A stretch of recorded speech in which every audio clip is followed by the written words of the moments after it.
Welcome to the Big Tech Gut Check here on Scrolling to Death. This is a weekly update for parents on all things social media and big tech. This episode is sponsored by Bark Technologies. I am super grateful that parents of today have a safer device option for our kids. The Bark phone was built for families who are looking to ramp up their child's online safety. It has the parental controls built in, unlike the iPhone, and allows us to manage their entire digital experience. More on Bark in the episode notes. I just landed about an hour ago from Denver. I went to a legislative conference called ALEC. I was able to present on a panel about TikTok and teen suicide. Here's a recap, since I think this is super relevant to parents, especially if your kid is on TikTok. So what we talked about mostly is the national threat that is TikTok, the platform our kids love to use. Why do they love it? Because it's built on an addictive and behavioral algorithm that makes them love it. To keep kids' eyes on the screen, they serve violent, explicit, and harmful content. And if a kid shows or displays mental health issues in any way, TikTok will ramp up the harm until the kid's feed is a stream of pro-suicide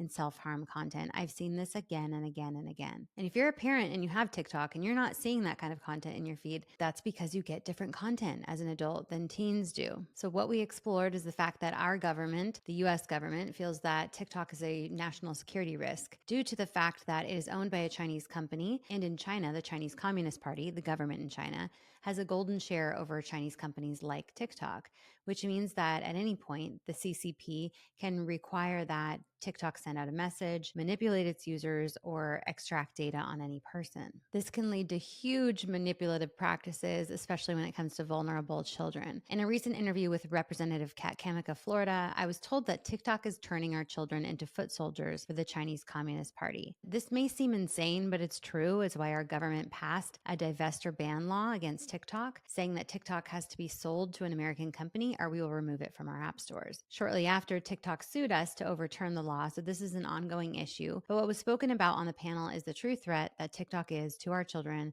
and why parents need to speak up against this platform. I was surprised to learn after the panel that a TikTok employee actually sat at the back of our session. I would have loved to have a back and forth with this gentleman, ask him why TikTok is pushing suicide content to kids and what they're doing to stop it. So TikTok is unique in its element of foreign influence and its behavioral algorithm, but social media issues for kids is not just a TikTok problem. The same kind of suicidal and self-harm, eating disorder content is all over Snapchat and Meta and all other big social media platforms. That's why we need federal legislation to protect our kids across the platforms that they can access. So earlier this week on Tuesday, Senator Chuck Schumer announced that he will finally bring the Kids Online Safety Act, KOSA, to the floor of the Senate for a vote. I'll tell you more about KOSA in a moment, but on Thursday, KOSA passed what's called a cloture vote, which ends a filibuster. So basically, the bill now goes to a full vote in the Senate on Tuesday. Since we have 70 co-sponsors in the Senate, bipartisan, and we only need 60 votes to pass, we expect it to pass. The next hurdle will be passage in the House. So now would be a great time to call or message your representative in the House. Go to house.gov and put in your zip code. Ask them to vote yes on KOSA. Some of you may not know exactly what is included in KOSA, so I'll give you a quick breakdown. KOSA is a necessary first step in regulating the tech companies, requiring them to protect children from dangerous online content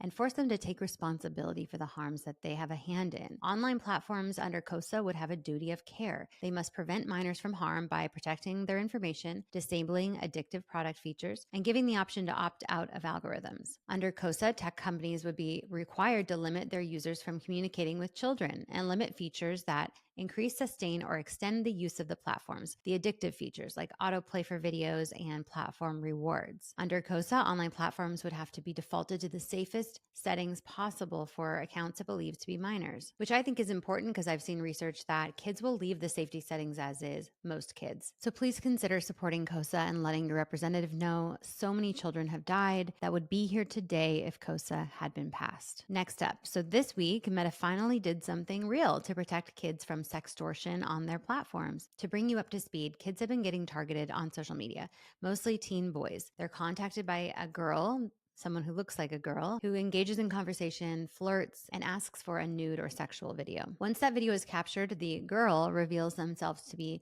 a man and asks for money, or the image will be sent to the boy's family and friends. These are very sophisticated crimes that are resulting in many teen suicides. The men doing this extortion are nearly all from Nigeria. They call themselves the Yahoo Boys. They have been openly sharing scripts and tips on how to sextort on public Facebook groups. You can learn more about this crime through my interview with with cyber analyst Paul Raphael. But what Meta did this week is remove 63,000 Instagram accounts from Nigeria who were targeting teens. They also removed around 7,200 Facebook accounts, pages, and groups run by the Yahoo Boys and being used to organize, recruit, and train new scammers. Meta also made a couple adjustments to settings to help users identify sextortion threats. Parents have been raising the flag about sextortion for maybe 1 or 2 years, and just now Meta is removing the 60,000 plus accounts that are targeting our teens. That's disappointing that it took so long, and will this be enough to stop the rising rates of sextortion, resulting in teen suicide? Hopefully, and I'll keep you up to date on this issue. I hope to see other platforms as well, like Snapchat, take similar measures in protecting our children from sextortion. Last up for this week, I was recently sent the 2024 National Drug Threat Assessment, which is created and put out by the DEA. You might be wondering why I'm bringing up drug threats on a podcast about social media. Well, the words social media were found within this drug threat assessment on just about every third page. This might scare you, but if your child is on social media, they are a direct target of the Mexican drug cartels. Here's what you need to know briefly, and I'm linking to the full report in my Instagram bio and the episode notes. So there are 2 cartels in Mexico that are buying chemicals and pill presses from China. The cartels are called the Sinaloa Cartel and the Jalisco Cartel.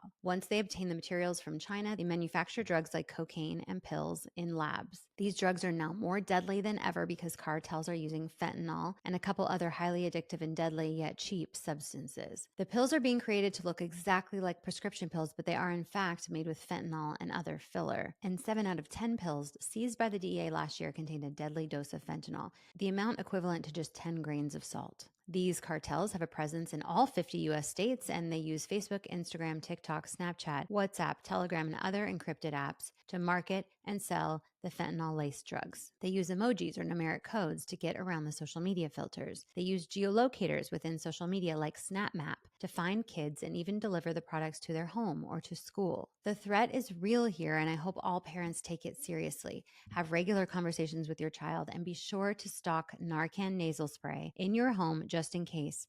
And Narcan is available over the counter at most major pharmacies. The DEA offer a number of resources for parents and teens on the final page of the report, and a big update that just dropped today. The leader of the Sinaloa cartel, Ismael Garcia, has been taken into custody by U.S. officials following a sting operation. Hopefully this arrest will impact the drug trade and make some of these illegal substances less available to our children. I will keep you updated on all of that, and that is it for this week's Big Tech Gut Check here on Scrolling to Death. Thank you for listening, and as always, prioritizing your child's online safety. I'll be back next week.